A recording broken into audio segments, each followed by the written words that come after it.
Okay, so Bitcoin and Ethereum are dropping huge, and this is way too overdone because here's the thing. So Ethereum sold off right now because the founder sold $1 billion worth of this Shiba Inu coin, and he's just doing it to donate to India. Okay, so that's why Ethereum dropped. Then Bitcoin dropped because Elon Musk announced that Tesla is not accepting Bitcoin anymore because its impacts on the environment. And that's what we're going to get into right now, because the interesting thing is, if we look back, we can see that this article says Jack Dorsey and Elon Musk agree on Bitcoin's green credentials.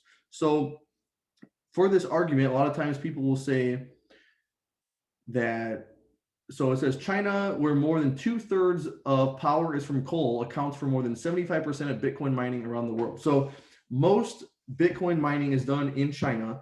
And in this one city, it says they're using more than 2/3 of the power from coal. Okay. And so if we go down, we can see that Jack Dorsey says Bitcoin incentivizes renewable energy, and he's teaming up with ARK Invest to argue that Bitcoin is a key driver of renewable energy's future. Okay. Then if we keep going, we can see that, let's see. Maybe it's the other, this page. Okay, so this says that, so this one says, yes, so Bitcoin does use a lot of energy, okay? The consumption is equivalent to that of about the Netherlands, which has about 17.5 million people. So it is a lot. However, what this article is showing is it's saying Bitcoin mining operations gravitate to locations where energy is cheap. So one example of this is Iceland, okay?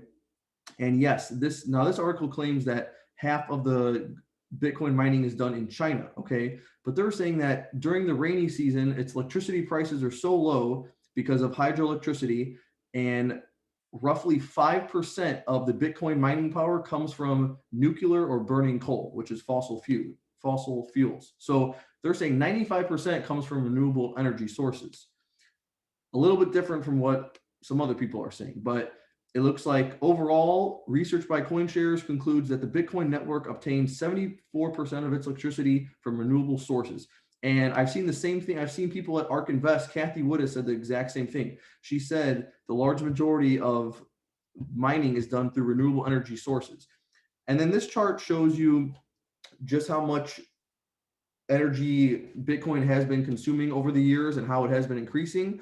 However, it looks like it's a renewable energy source. So maybe Elon Musk he's like, he knows what he's doing and he's setting something up, because since Tesla is a renewable energy company, maybe that has something to do with it. Maybe because I find it hard to believe that he really doesn't believe them. And Elon Musk did say he's looking at he wants Bitcoin to either solve the problem of using fossil fuels for energy, or he wants to use other cryptos instead. But then this chart shows the transaction fees, because I think overall, Ethereum is a much better investment on so many different metrics than Bitcoin. One of the reasons is because here we can see Ethereum average transaction fees are $68 per something coin, whatever it is. Bitcoin is average transaction is 207. So the transaction fees are almost 3 times higher on Bitcoin than Ethereum, okay? And so Ethereum right now is trading at 3,900. As you can see, it dropped like 13 or 15%, and it's been rebounding pretty quick. So I think this is a minor setback. I think Ethereum is going to recover much more quicker than Bitcoin.